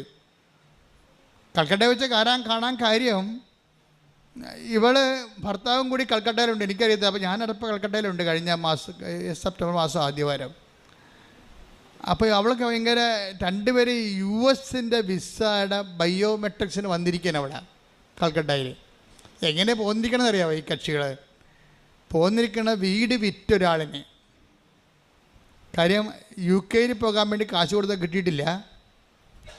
പിന്നെ സൗത്ത് കൊറിയയിൽ പോകാൻ വേണ്ടി കാശ് കൊടുത്താൽ കിട്ടിയിട്ടില്ല. അതിൻ്റെ ഇൻട്രസ്റ്റ് എല്ലാം കൂടിയിട്ട് വീട് വിറ്റതിനേക്കാൾ കൂടുതലായി കടം. അപ്പോൾ ഒന്നും കിട്ടാനില്ല. അപ്പോൾ കൊടുത്തിട്ട് അവർ സാധനങ്ങൾ മേടിക്കാതെ സാധനങ്ങൾ മാറ്റാതെ അവർ ഇറങ്ങിയിരിക്കുകയാണ്. വീട്ടിൽ ഇറങ്ങി എവിടെ പോയിരിക്കുകയാണ്? കൽക്കട്ടയിൽ ബയോമെട്രിക്സിന് പോയിരിക്കുക, US ഇൻ്റർവ്യൂവിൻ്റെ ബയോമെട്രിക്സിന്. അത് കിട്ടുകയോ ഇല്ല എന്നൊക്കെ ഒരു പിടിയില്ല. കാര്യം ഈ UK ഇൻ്റർവ്യൂ ഒക്കെ നടന്നതാണ്, പക്ഷേ കിട്ടിയില്ല. അപ്പോൾ അങ്ങനെ പല ആൾക്കാർ ഇവരെ കളിയാക്കാൻ തുടങ്ങി. ഈ ഇല്ലാത്ത കാശ് കടം മേടിച്ചൊക്കെയാണ് ഇവിടെ എല്ലാ ആഴ്ചയും വരുന്നുണ്ടല്ലോ അവർ. ഇല്ലാത്ത കാശ് കടം മേടിച്ചാൽ ഇവിടെ വരണത്. അപ്പോൾ എല്ലാവരും ഇപ്പോൾ നാട്ടുകാർ മാത്രമല്ല, ഭർത്താവും ചോദിക്കും, നീ കൃപാസനത്തിൽ പോയിട്ട് വല്ലതും കിട്ടിയാ? വെറുതെ കടം മേടിച്ച് പോയി, വെറുതെ കുടുംബം പിന്നെയും കടത്തിലാകുകയില്ല. അന്ന് അമ്മായിയമ്മയും ചോദിച്ചു, പിന്നെയും കടം മേടിച്ച് പോയി പിന്നെയും കടത്തിലാകുകയല്ലേ? ഭർത്താവും അവസാനം ചോദിച്ച്, ഇപ്പം മാതാവെല്ലാം തന്നാ? വെറുതെ. അപ്പോൾ അയാൾ തന്നെ തന്നെത്താൻ പറയും, വെറുതെ എന്താ തന്നെത്താൻ പറയണപ്പോൾ ഇവർക്ക് ചങ്കലപ്പുണ്ടാവും ശരിക്കും. പക്ഷെ ചങ്കലപ്പുണ്ടെങ്കിലും ഇവൾ പറയണത്, എനിക്ക് എൻ്റെ മനസ്സിൽ അമ്മ പറയുന്നുണ്ട്, അമ്മ എന്തോ എനിക്ക് വേണ്ടി കരുതി വെച്ചിട്ടുണ്ട്, അതാണ് ഞാൻ ഇങ്ങനെ ചങ്കലപ്പില്ലാതെ. ഇതാണ് അഭിഷേക വിശ്വാസം എന്ന് പറയണത്. അതായത് ഇങ്ങനെ എല്ലാം തകർന്ന് തരിപ്പണമായി ഭർത്താവും അവളുടെ വിശ്വാസത്തെ കളിയാക്കുന്നു, അമ്മായിയമ്മയും കളിയാക്കുന്നു. നാട്ടുകാരെ പറയും, കടം മേടിക്കാൻ ചെല്ലുമ്പോൾ മാതാവിനോട് ശനിയാഴ്ച പറയും, നാളെ ഞായറാഴ്ചയാണ്, അമ്മ എടുത്ത് പോകണം, എൻ്റെ അടുത്തൊന്നും ഇല്ല എന്ന് പറയും. ഇങ്ങനെ അമ്മയോട് തന്നെ മാതാവിനോട് തന്നെ നേരിട്ട് പറയും, നാളെ ഞായറാഴ്ചയാണ്, അമ്മ എടുത്ത് വരുന്ന ദിവസമാണ്, എൻ്റെ അടുത്തൊന്നും ഇല്ല. അതായത് കടം മേടിച്ചാൽ മാത്രമേ വണ്ടിക്കാശ് കിട്ടത്തുള്ളൂ ഇവിടെ വരാൻ വേണ്ടി. പക്ഷെ അവൾ എങ്ങനെയെങ്കിലുമൊക്കെ അത് സംഘടിപ്പിച്ചെടുക്കുക, കിട്ടുകയൊക്കെ ചെയ്തിട്ട് അവൾ വരും. മുടങ്ങിയിട്ടില്ല. മുടങ്ങാത്ത നിരയുമ്പോൾ ഇവിടെ പിന്നെ പറഞ്ഞൊരു വാക്കുണ്ട്, എനിക്ക് വണ്ടി എടുക്കുമ്പോൾ ഭയങ്കര ഹരമാണ്. വെച്ചുകഴിഞ്ഞാൽ വണ്ടി ഓടിക്കാനുള്ള ത്രില്ലല്ലേ. വണ്ടി എടുത്താൽ പിന്നെ ഞാൻ നിർത്തത്തില്ല. എന്താ കാര്യം അറിയാമോ? വണ്ടി ഓടിച്ച അപ്പം തന്നെ ഞാൻ പ്രത്യക്ഷീകരണ പ്രാർത്ഥന തുടങ്ങും.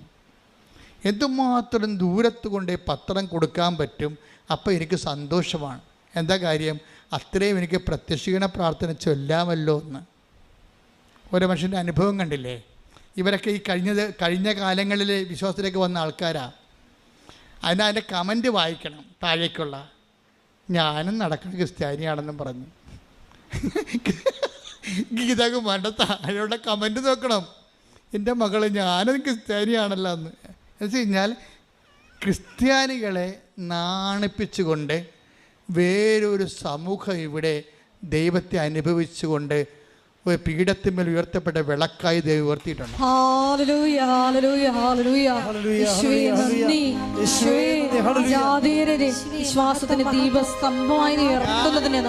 ഞാൻ ഈ പല വിഷയങ്ങളിലും ഞാനൊരു ഗുഡ് ബൈ പറഞ്ഞതിൻ്റെ കാരണം ഈ ഫ്രഷ് ഹാൻഡ്സിന് കിട്ടിയിരിക്കുന്ന ദൈവാനുഭവങ്ങളാണ്. ഒരു തിയോളജി ഇല്ല, ഒരു കാറ്റഗിസം ഇല്ല, അവരെ ട്രെയിൻ ചെയ്യാൻ ആളില്ല. പക്ഷേ ക്രിസ്തു ദൈവമാണെന്നുള്ളതിനെക്കുറിച്ച് അവരാരും പഠിപ്പിക്കാതെ തന്നെ ദൈവം നേരിട്ട് പഠിപ്പിച്ചിട്ടുള്ള അനുഭവങ്ങൾ പഠിപ്പിച്ചിട്ടുള്ള ഒരു സമൂഹം ഇവിടെ രൂപപ്പെട്ട് വന്നിട്ടുണ്ട്. നമ്മളുടെ ലക്ഷ്യമെന്ന് പറയുന്നത് എന്താണ്? ക്രിസ്തുവിനെ അറിയാത്തവരെ അറിയിക്കുക, അറിഞ്ഞവരെ ആഴപ്പെടുത്തുക. കൃപാസനം പണ്ട് കടലിൽ കൺവെൻഷൻ നടത്തുമ്പോഴും നോട്ടീസ് ഞാൻ എഴുതിയിരുന്നതാണ്, ക്രിസ്തുവിനെ അറിയാത്തവർ അറിയിക്കുക, അറിഞ്ഞവരെ ആഴപ്പെടുത്തുക. മിഷനാണ് സാധനം, മിഷനാണ് സംഭവം. അപ്പോൾ ഈ മിഷനാണെന്ന് തോന്നിക്കഴിഞ്ഞാൽ ഇതിനൊരു അനോയിൻറ്റിങ് കിട്ടും. ഇപ്പോൾ ഈ ഗീതയുടെ അനോയിൻറ്റിങ് എന്താ? ഈ പത്രം വണ്ടിയെ കയറിക്കഴിഞ്ഞാൽ ഇവിടെ പറയണത്, വണ്ടിയെ ഉള്ള കാശ് പെട്രോൾ അടിക്കും, എന്തുമാത്രം ദൂരം പോകാം അത്രയും പോകാൻ വേണ്ടി ഞാൻ ആശിക്കും. എന്താ കാര്യം? അത്രയും ദൂരം വരെ പോയി പ്രത്യക്ഷീകരണ പ്രാർത്ഥന ചൊല്ലാം, തിരിച്ച് അത്രയും ദൂരത്ത് പോയി കർത്താവിൻ്റെ വചനം വിളമ്പിക്കൊടുക്കാം എന്ന് പറയുമ്പോൾ ഇത് കുറേ നാളായി കഴിയുമ്പോൾ ഇവൾ ഇതിൻ്റെ അകത്ത് ഇൻവെസ്റ്റ് ചെയ്യണ ദൈവസ്നേഹമാണ്. പറഞ്ഞു മനസ്സിലായേ? നിങ്ങളതിൻ്റെ ടെക്നിക്ക് മനസ്സിലാക്കണം. ഇതിൻ്റെ അകത്ത് ഇൻവെസ്റ്റ് ചെയ്യണത് സാങ്കേതികമായ ജ്ഞാനമല്ല, പ്യുവർ ലവ് ഓഫ് ഗോഡാണ് ഇൻവെസ്റ്റ് ചെയ്യണത്. അവരതിൻ്റെ ഏവിയേഷൻ പോയിട്ടാണ് ഓടിക്കണത് ഈ സംഭവം. പ്യുവർ ലവ് ഓഫ് ഗോഡ്, കർത്താവിൻ്റെ പുറത്തുള്ള സ്നേഹത്താലാണ്. അല്ലാതെ ഉടമ്പടി എടുത്തു എനിക്ക് ഇന്ന വിഷയം, എന്നിട്ട് ഞാൻ റിസൾട്ട് വരുമ്പോൾ അവരെ വിളിച്ച് ചോദിച്ചു, ഇവരെ വിളിച്ച് ചോദിച്ചു, എന്നിട്ട് അവർക്ക് കിട്ടിക്കഴിയുമ്പോൾ ഞാനും ഉടമ്പടി എടുത്തില്ല, എന്നിട്ട് പിന്നെ എനിക്കെന്താ കിട്ടാഞ്ഞത്, ദൈവം എനിക്കെന്താ തരാഞ്ഞത്, എന്നിട്ട് പിന്നെ മോന്തയും കയറ്റി, പിന്നെ നിങ്ങളുടെ പ്രേക്ഷിത പ്രവർത്തനത്തിൻ്റെ അളവ് കുറഞ്ഞ്, പിന്നെ നിങ്ങളുടെ പ്രാർത്ഥനയുടെ എരിവ് കുറഞ്ഞ്, അങ്ങനെയൊക്കെ ഒത്തിരിയേറെ പരീക്ഷണങ്ങൾ ഇതിൻ്റെ അകത്തുണ്ട്. അവിടെയൊക്കെയാണ് ഗീതാകുമാരിയെ പോലെയുള്ളവർ നമുക്ക് ഭയങ്കര ഒരു മാതൃകയായിട്ട് വരണത്. എന്താ കാര്യം വെച്ച് കഴിഞ്ഞാൽ, മുമ്പും പിറകും നോക്കാതെ ദൈവത്തിനെ തന്നെ നോക്കിക്കൊണ്ട് തൻ്റെ ജീവിതത്തിൻ്റെ അവസ്ഥകളെ, ഇപ്പോൾ രാത്രി ഭർത്താവ് എഴുന്നേറ്റ് നടക്കുന്ന ഉറക്കമ്മനിയില്ലേ കൽക്കട്ടയിൽ നാളെ ഇൻ്റർവ്യൂ ആണ്. ഗവൺമെൻറ് കഴിഞ്ഞിട്ട് പിന്നെ ഇൻ്റർവ്യൂ വരുവരെ, ഇൻ്റർവ്യൂ ആണ് എല്ലാവരും വിഷമിക്കുക. എൻ്റെ ഇൻ്റർവ്യൂവിന് 10-60 പേരുണ്ടായിട്ട് 4-5 പേർക്കാണ് അവർ അക്സെപ്റ്റ് ചെയ്തത്. US ഇൻ്റർവ്യൂ ഭയങ്കര പ്രയാസമാണ്. അവർ വല്ലാത്ത ചോദ്യങ്ങളൊക്കെ ചോദിക്കും. ദൈവം അവിടെ വന്ന് എന്തെങ്കിലും ഒരു, ദൈവത്തിനറിയാമല്ലോ വാട്ട് ഈസ് ഹാപ്പനിങ് എന്നറിയാമല്ലോ. അപ്പോൾ എന്നെ ഇൻ്റർവ്യൂ ചെയ്യാതിരുന്നുള്ള അമേരിക്കനായിരുന്നു. അപ്പോൾ അമേരിക്കൻ ഇൻ്റർവ്യൂ ചെയ്യേണ്ട സമയത്ത് എന്നെ സഹായിച്ച് ശരിക്കും പറഞ്ഞാൽ ദൈവം അയാൾ എന്നെ ഇൻ്റർവ്യൂ ചെയ്തിരുന്നെങ്കിൽ എന്തെങ്കിലും കുന്താണ്ടൊക്കെ പറഞ്ഞ് ചിലപ്പോൾ കിട്ടാമെന്ന് പോയേനാ. അപ്പോൾ എന്താ വെച്ച് കഴിഞ്ഞാൽ എൻ്റെ 160 ഫോം കാണാതെ പോയി.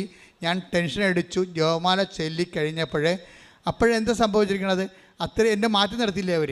ആ മാറ്റി നിർത്തിയ സമയം കൊണ്ട് ആ വെള്ളക്കാരൻ്റെ ടേൺ കഴിഞ്ഞു പോയി. ഞാൻ ചെല്ലുമ്പോൾ അയാൾ എഴുന്നേറ്റ് പോയിട്ട് ഒരു നീഗ്രോനെ പിടിച്ച് അവിടെ ഇരുത്തി, ഒരു ബ്ലാക്കിനെ പിടിച്ച് അവിടെ ഇരുത്തി. ബ്ലാക്ക് വളരെ ഫ്രണ്ട്ലി ആയിരുന്നു ശരിക്കും പറഞ്ഞാൽ. അപ്പോൾ എനിക്ക് മനസ്സിലായി എന്നെ എന്തുകൊണ്ടാണ് കർത്താവ് മാറ്റി നിർത്തി. 160 ഫോം എടുത്ത് മാറ്റിയിട്ട് എന്നെ മാറ്റി നിർത്തിയത് അയാളെ ചേഞ്ച് ചെയ്യാൻ വേണ്ടിയാണ്, ഷിഫ്റ്റ് ചെയ്യാൻ വേണ്ടി. അതായത് ഇതിൻ്റെ അകത്ത് ഒത്തിരി കളികളുണ്ട് മക്കളെ. ദൈവം നമ്മളിങ്ങനെ എവിടെയോ അനന്തമായ ദീപ്തിപുരത്തെ വാണരുളുന്ന അബ്സ്ട്രാക്റ്റ് പ്യുവർ ആക്റ്റായിട്ട് ഇരിക്കുകയല്ല. കൃപാസനത്തിൽ വരുന്ന ഉടമ്പടിയുടെ ദൈവം എന്ന് പറയുന്നത് ഇൻ്റർപേഴ്സണൽ റിലേഷൻഷിപ്പിന് ഏതറ്റം വരെയും പോണ ആളാണ്. I come with you wherever you go എന്ന് പറഞ്ഞതിൻ്റെ അർത്ഥം എന്താ, നീ എവിടെ പോയാലും നിന്നോട് കൂടെ ഞാൻ ഉണ്ടായിരിക്കും എന്ന് പറഞ്ഞാൽ ചെയ്താൽ നമ്മുടെ ഈച്ച് ആൻഡ് എവറിത്തിങ്സിനെ നമ്മുടെ കൂടെ അങ്ങ് വരികയാണ്. അത് ഗീതാകുമാരി പറയും, ഇവിടെ മനുഷ്യ താനെന്തിന് വിറക്കണേ, ഞാൻ കിടന്ന് ഉറങ്ങണം കണ്ടില്ലേ. അതാ വിഷയം. അയാൾക്ക് നാളെ ഇൻ്റർവ്യൂ ആണ്. ഭർത്താവ് വേർപ്പ് കൊണ്ട് എഴുന്നേറ്റ് എന്ത് ചോദിക്കും, എന്ത് മറുപടി പറയും, എന്ത് ചോദിക്കും, എന്ത് മറുപടി പറയാമെന്ന് വെച്ചാൽ ഈ മനുഷ്യൻ ഉറക്കമില്ല. ഗീത ഇടയ്ക്ക് കണ്ണ് തുറന്ന് നോക്കുമ്പോൾ ഈ മനുഷ്യൻ ഇരുട്ടത്ത് അങ്ങാട്ടിട്ട് നടക്കണം കാണാം കൽക്കട്ടയിൽ ലോഡ്ജിൽ. അപ്പം എവിടെ മനുഷ്യൻ താൻ കിടന്ന് ഉറങ്ങ്, ഞാൻ കിടന്ന് ഉറങ്ങണം കണ്ടില്ലേ, ഒന്നും ചോദിക്കില്ല, അമ്മ നമുക്കിത് തരും. ഇതാണ് അഭിഷേക വിശ്വാസം എന്ന് പറയണത്. എന്നാൽ സ്വന്തം ഭർത്താവ് വേർത്തൊലിച്ച് അങ്ങോട്ടും ഇങ്ങോട്ടും എന്ത് പറയും, എന്ത് ചോദിക്കും, എങ്ങനെ വരുമെന്ന് അറിയാൻ പല വിഷമിച്ച് കിടക്കുമ്പോൾ ഭാര്യ കിടന്ന് കൂളായിട്ട് കിടന്ന് ഉറങ്ങും. ഇതാണ് അനോയിൻറ്റഡ് ഫെയ്ത്ത് എന്ന് പറയുന്നത്. ഒന്നും എന്നിട്ട് അയാൾ പറയും, അമ്മയല്ലേ തേറ്റിക്കണം, നമ്മളല്ലല്ലോ, അമ്മ അവിടെ ഇൻ്റർവ്യൂവിന് ഉണ്ടാകത്തില്ലേ, പിന്നെ എന്താണ്, താഴെ പണി ചെയ്യും, ഈ കാശൊരു എൻ്റെ കയ്യിൽ ഇരിക്കട്ടെ, രാവിലെ എഴുന്നേക്കാൻ പറയും ഈ കാശിരിക്കട്ടെ, എന്നിട്ട് പോക്കറ്റിൽ താൻ ഇങ്ങനെ പിടിച്ചാൽ മതി, ഇപ്പോൾ താൻ കൈയെടുക്കരുതെന്ന് പറയും. താൻ കൈയെടുക്കരുത്, എൻ്റെ കൂടെ വന്നാൽ മതി, ഇൻ്റർവ്യൂവിന് പോവുകയാണ്, എൻ്റെ കൂടെ വന്നാൽ മതി. ഈ വിശ്വാസം കൈമാറണം കണ്ടില്ലേ. ഇയാൾക്കാണെങ്കിൽ വിശ്വാസം ഇല്ല, ഇയാൾ ഇവിടെ വന്നതിൻ്റെ അകത്ത് കയറത്തില്ല, ആൾക്കാർ കൂടണ പുള്ളിക്ക് അരിശവാണ്. അതുകൊണ്ട് ഒരിക്കലും അച്ഛനെ കാണാൻ പറ്റുകയില്ലെന്ന് എനിക്കറിയാം. കാര്യം അച്ഛൻ്റെ ഇവിടുത്തെ എപ്പോഴും ആൾക്കാരുണ്ടാകത്തില്ല, അപ്പോൾ ഇയാൾ വരത്തില്ലെന്ന് എനിക്കറിയാം. പക്ഷേ എന്നിട്ട് ഇയാൾ ഇൻ്റർവ്യൂവിന് പോയി ക്യൂ നിൽക്കുമ്പോൾ ഇവൾ കൂളായിട്ട് എന്തും പറയാം, എന്തും മറുപടി പറയാൻ വേണ്ടി റെഡിയായിട്ട് അവൾക്ക് ആന്തരികമായ ധൈര്യം കിട്ടിയിട്ടുണ്ട്, അഭിഷേകം കിട്ടിയിട്ടുണ്ട്. അപ്പോൾ അവൾ അവർ പ്രശ്നമില്ല. നോക്കുമ്പോഴുണ്ട് ഭർത്താവ് നോക്കിയപ്പോൾ ഭർത്താവ് നെഞ്ചത്ത് കൈയും വെച്ചുകൊണ്ട് പുറകെ നിൽക്കുകയാണ് കൂളായിട്ട്. അപ്പോൾ ഉടനെ മാതാവേ ആ പാവത്തിന് നിപ്പ് കണ്ട, വെളുപ്പിനെ ഞാൻ പറഞ്ഞതാണ് നെഞ്ചത്തുനിന്ന് കൈയെടുക്കരുതെന്ന്. അയാളെ കൈയെടുത്തിട്ടില്ല കേട്ടാ. അയാൾക്കെങ്ങാനും തോറ്റുപോയാൽ നിനക്കാണ് എൻ്റെ കുഴപ്പമെന്ന് പറയും. ഞാൻ പറയാനുള്ള പറഞ്ഞിട്ടുണ്ട്. എന്ത് രസമാണ് അത്. അയാളെ ഭർത്താവിനോട് പറഞ്ഞ് നെഞ്ചത്തുനിന്ന് കാശ് വിട്ടിട്ട് നെഞ്ചത്തുനിന്ന് കൈയെടുക്കാതിരുന്നാൽ മതിയെന്ന് പറഞ്ഞ്. അപ്പോൾ അയാളതനുസരിച്ച് അയാൾ ഇൻ്റർവ്യൂവിന് ഈ ക്യൂവിൽ നോക്കുമ്പോഴുണ്ട് ആ പാവപ്പെട്ടവൻ ഇങ്ങനെ നെഞ്ചത്ത് കൈയും വെച്ചുകൊണ്ടിരിക്കുകയാണ്, കാശുരം വെച്ച് അവനെ പൊത്തി പിടിച്ചുകൊണ്ടിരിക്കുകയാണ്. അപ്പോൾ ഉടനെ ഗീത നോക്കിയപ്പോൾ ഭർത്താവ് നെഞ്ചത്ത് കൈ വെച്ചുകൊണ്ടിരിക്കണ കാണുന്നു.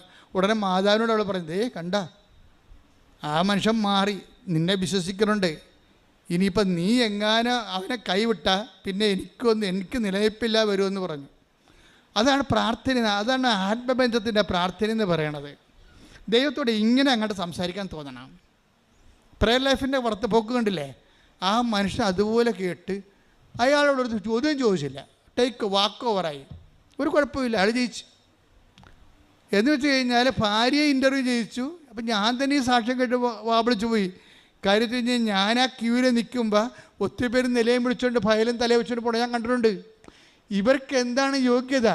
ഇവർ സൗത്ത് കൊറിയയിൽ നിന്ന് പോകുന്ന ആൾക്കാരാണ്, ഇംഗ്ലണ്ടിൽ നിന്ന് പോകുന്ന ആൾക്കാരാണ്. പക്ഷേ ഇവർക്ക് എന്താ യോഗ്യത?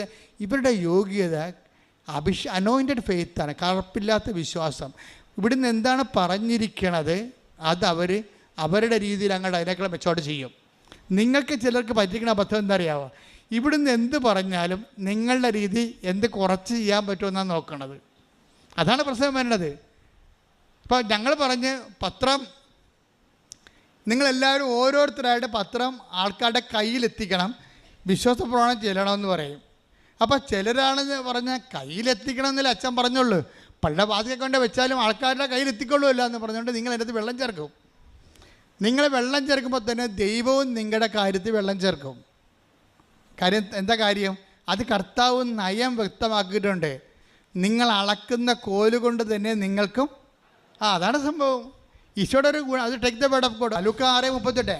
നിങ്ങൾ അളക്കുന്ന അളവ് കൊണ്ട് തന്നെ നിങ്ങൾക്കും അളന്ന് കിട്ടും. ഇത് പറഞ്ഞ നിങ്ങൾ അളക്കുന്ന അളവ് കൊണ്ട് തന്നെ നിങ്ങൾക്കും അളന്ന് കിട്ടും. ഇതൊരു അപകടം പിടിച്ച പരിപാടിയാണ്. എന്ന് വെച്ചാൽ നമ്മൾ തിരിച്ച് ദൈവത്തിന് ഇപ്പം ആത്മവിശ്വാസി വന്നിട്ട് ഇതെങ്ങനെ ദൈവത്തിന് പണി കൊടുക്കാനേ നോക്കത്തുള്ളൂ. കൂട്ടുകാരുമായിട്ട് ഒരു ഉടമ്പടി എടുക്കും. ഉടമ്പടി എടുത്ത് വെച്ചാൽ പറയും ഇതാ. അപ്പം 4 പേരും കൂടിയാണ് വരുന്നത്. ആലപ്പുഴയും കാണാം, ബീച്ചിലും പോകാം, കാന്മാരിക്കുളത്തും പോകാം, ഹൗസ് ബോട്ടിലും പോകാം. ഉടമ്പടി എടുക്കാൻ പറഞ്ഞാൽ വരുന്നതേ. കൂട്ടുകാരിങ്ങനെ കിളയായിട്ടല്ല വരുന്നത്, ഒരാളിനാണ് ഉടമ്പടി എടുക്കേണ്ടത്. നീ എടുക്ക്, നമുക്ക് ആലപ്പുഴ പോകാമല്ല, അപ്പോൾ ബീച്ചിലും പോകാം, മരടി ബീച്ചിലും പോകാം, എല്ലായിടത്തും പോകാം, ഉടമ്പടി എടുക്കുക. അങ്ങനെ ഉഴപ്പാൻ വേണ്ടി ഉടമ്പടിക്ക് കൂടെ വരുന്ന കൂട്ടുകാരുണ്ട്. അവരായിരിക്കും നിങ്ങളുടെ ശവം കുഴിച്ചിടാൻ പോണത്, ഒരു സംശയമില്ല. അവർ ഓരോ സമയത്ത് പറയുമ്പോൾ എന്തൊക്കെ അച്ഛൻ എന്ത് പറഞ്ഞടി? അച്ഛൻ പറഞ്ഞു, അച്ഛനൊന്നും പറഞ്ഞില്ല, ഈ പത്രമെല്ലാം കൊടുക്കണമെന്ന് പറഞ്ഞു. അത് കുഴപ്പമില്ല, 4 ഞാൻ കൊടുക്കാം, 4 നീ കൊടുക്ക്, 4 അവൻ കൊടുക്കുമെന്ന് പറയും. കൂട്ടുകാരെല്ലാം അങ്ങോട്ട് ഇങ്ങോട്ട് ഷെയർ ചെയ്യും. തീർന്നില്ല പരിപാടി. ഇപ്പം 4 പത്രമാണ് കൊടുത്തിരിക്കുന്നത്. ബാക്കിയെല്ലാം എന്താ ചെയ്തിരിക്കണേ? കുരങ്ങനെ കൊണ്ട് ചൂട് പായസം കോരിക്കണ പോലെ കണ്ടവനെ കൊണ്ട്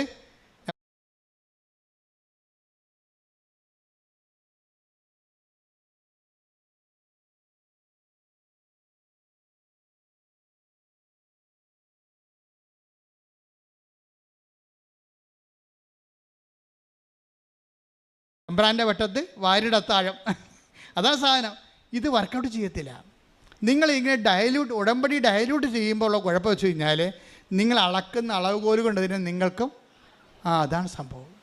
അത് കർത്താവ് നയം നേരത്തെ വ്യക്തമാക്കിയതാണ്. അതുകൊണ്ട് ഒരു കാരണവശാലും ദൈവത്തിന് പണി കൊടുക്കുന്ന രീതിയിൽ നിങ്ങൾ അഭ്യാസം കാണിക്കരുത്. ഉടമ്പടി ചെയ്യേണ്ടത് വെച്ചാൽ ഞങ്ങൾ 1 പറഞ്ഞാൽ നിങ്ങൾ 2 ചെയ്യണം. പ്രഭാഷകൻ അങ്ങനെ പറയണം. അവൻ 1 പ്രാവശ്യം എന്നോട് പറഞ്ഞു, ഞാൻ 2 പ്രാവശ്യം കേട്ടെന്ന്. Take the word of God. ശ്രുതിക്കട്ടെ ഹല്ലേലൂയ. 62-ാം സങ്കീർത്തനം 11-ാം തിരുവചനം. സങ്കീർത്തനം 62:11.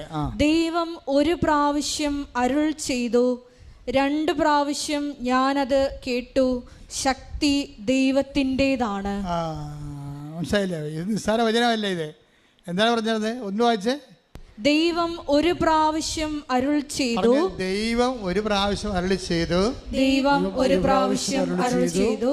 2 പ്രാവശ്യം ഞാനത് കേട്ടു, ശക്തി ദൈവത്തിൻ്റെതാണ്.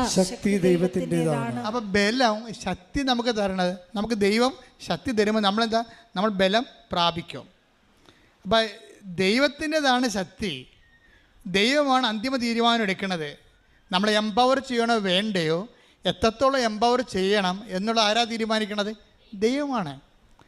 അപ്പോൾ എങ്ങനെ അതിൻ്റെ മെക്കാനിസം എന്താ?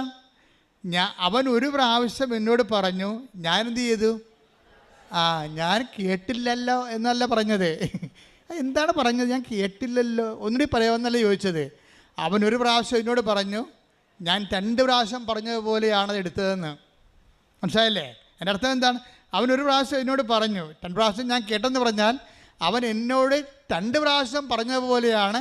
ഒരു പ്രാവശ്യം പറഞ്ഞപ്പോൾ ഞാൻ എടുത്തത് അവൻ 2 പ്രാവശ്യം എന്നോട് പറഞ്ഞു. എന്ന് വെച്ച് കഴിഞ്ഞാൽ അടിവരയിട്ട് പറഞ്ഞെന്നാ പ്രശ്നം. അടിവരയിട്ട് പറഞ്ഞതുപോലെ ഞാൻ കേട്ടു. അപ്പോൾ ദൈവവചനം ഇപ്പം നമുക്ക് ഉടമ്പടി എന്ന് പറഞ്ഞാൽ എന്താണ്? അവൻ പറയണത് പോലെ ചെയ്യുകയാണ് ഉടമ്പടി. അവൻ പറയണ പോലെ ചെയ്യുന്നതാണ്, ചെയ്തോളാമെന്നാണ് നമ്മൾ ഉടമ്പടി ചെയ്യണത്. അവൻ പറഞ്ഞ പോലെ ചെയ്തോളാമെന്നാണ് പറഞ്ഞത്. പക്ഷെ അവൻ അവൻ പറയണത് എന്താണ്? അവൻ ഒരു പ്രാവശ്യം പറയുമ്പോൾ നമ്മളെന്ത് ചെയ്യണം? ഇത് ബൈബിളിൻ്റെ ഒരു രീതിയാണ്.